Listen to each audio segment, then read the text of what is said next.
Yo, what's going on, guys? We got a little PSA submission preview, about 20 cards. So let's get straight into it. First off, we got a Sonic Boom Cooper Flag. Should be getting this back at the start of next season. And obviously, I'm a big Cooper Flag guy.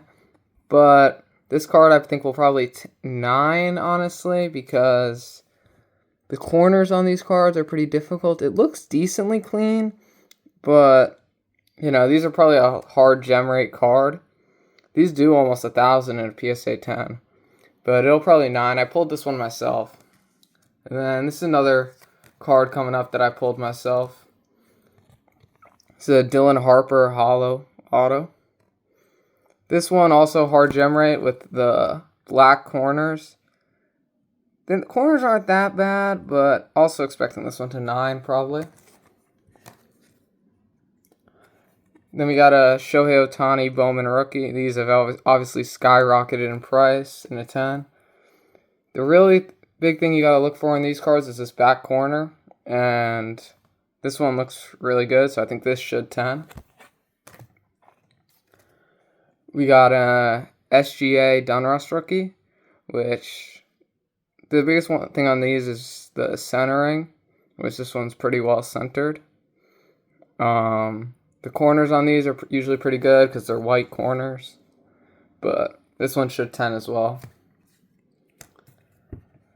We got a Shaquille O'Neal gold geometric of the Clutch Gene. These have the white borders on the back, so these should be pretty easy to grade, I assume.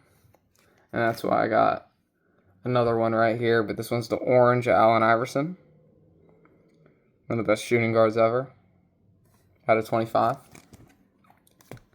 Now another card, this one has a really high gem rate. The all aces have a very high gem rate, especially the non-Ohtani ones. It's Justin Verlander. Not just Ohtani has skyrocketed in price with these all aces. It's kind of brought all the other ones with him. Verlander, obviously a future Hall of Famer. And these do about 100 plus in a PSA 10. And you could get them raw for probably $5. We got a Power Players Cooper Flag. I pulled this card myself. Looks very clean, so should be a gem. And then, sorry, hitting my camera. We got a Serenity Cooper Flag. These you could probably buy for $15. They do 100 plus in a 10 with like an 80% gem rate. So very good buy on these ones. These are the one type of cards that you need to be buying on the low end to make a lot of that profit margin, because you're going to be able to get these all day, gem them easily, and get $80-$90 when the season starts. Can't turn that down at all. And it's the same with this one right here. Go Time Cooper Flag also has a really high gem rate. These cards are really clean whenever you look at them. This one should 10 as well. Another card with a really high gem rate, but this one's a case hit. The Rockstars VJ Edgecombe. VJ, obviously a really good player for the 76ers. Went, I believe, 3rd overall in the draft a year ago. Guy's a stud. Rockstars. All of these have like an 80-90% gem rate. Besides the Cooper Flags, which is like 50%. So I wonder why that is, but I'm buying all the other players that aren't Cooper Flag. Plus, the Cooper Flag ones are like $500 raw and like $800 in a 10. So it's not really worth it. We got a Dax Kilby Sapphire First Bone Chrome. Probably my favorite prospect in baseball. Obviously, his stuff's valued pretty highly because he's a Yankee. But it could go up even more because he's a Yankee.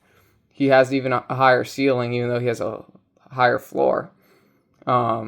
Dax Kilby, probably my second favorite prospect in that organization, behind George Lombard Jr. I think he really has the potential to be almost like a Christian Yelich type of hitter. I think it's his comp. He makes a lot of contact, doesn't really chase. He hits the ball very hard. The only issue with him is his launch angle distribution. He struggles to get the ball in the air. But for an 18-year-old in high school, if that's your biggest issue, I'm buying it all day. That can easily be corrected. And I got 2 more Dax Kilby First Bone Chrome Sapphires to go along with it. Now next we got two of the same card again, a Cooper Flag, first Bowman Chrome Purple Lava. Thought process behind these, one, I like buying Cooper Flag right now because he's out of the playoffs. Well, he didn't even make the playoffs, but his stuff should get hyped going into next season. And I think these first Bowmans are undervalued. I mean, in baseball, first Bowman's the best you can have. And now with Topps having the licensing for basketball, I think the first Bowmans for basketball and football have room to go up. So obviously these are Purple Lavas. We also got a first Bowman Refractor, Cooper Flag. This card, same thought process as the other two. We got a very high gem rate on this. A lot of these TCG cards have very high gem rates. It's a Naruto Uzumaki. I think you get this one from being in the PSA Collectors Club. And they have like a 90% gem rate, so easily send this in. I think they do over 100 in a 10, so not a bad card at all. We got two Wave Aaron Judge Refractors.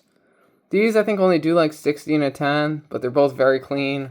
I'd be shocked if they don't both gem. So, yeah, get these back around playoff time. Hopefully the Yankees make a run. And I think Judge's stuff still has room to grow, especially when you compare it to Ohtani's. Obviously, Ohtani's a way bigger player, but they're both kind of on the same level in my opinion. Ohtani's got that international market, though, so you never know.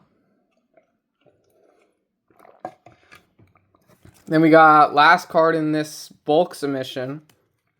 We got one other card in a regular submission that'll be packaged with these cards. So hopefully that'll get them through PSA quicker. But the last card in this bulk submission, Tarik Skubal, First Bowman Chrome X-Fractor. Really nice, or not First Bowman Chrome, Topps Chrome Rookie X-Fractor. This card's really nice. Obviously he just got hurt. But I think his stuff has room to grow because obviously he's probably going to be in the playoffs with the Tigers, although they don't look too hot right now. And even if he's not, he's going to get a lot of hype when he's in free agency. He's probably going to get $500 million, so you never know with Tarik Skubal. Plus, those cards have a solid gem rate and really good margins. And a PSA 10 is well over $100. And, yeah. So then we got one last card for a regular submission. We got an Ohtani All Aces. These I've had a lot of success with. Obviously, they've gone up in value a lot. But even right now, you could buy them for $300, and they're about $1,100-$1,200 in a PSA 10 with a pretty high gem rate, pretty easy to grade. A lot of people get scared off because of the back centering. This one's obviously pretty well centered on the back. But they get scared off, but all you need is 75-25 on the back. So a lot of the ones that are even off-centered, you could send, and they still have a good shot at gemming. So I've been picking up more of these. I think a lot of people are scared about the price being so high, but it doesn't matter if the demand's as high. So I'll pick these up all day. That's all I got for y'all. Thank y'all. I'll see you in the next one. Peace.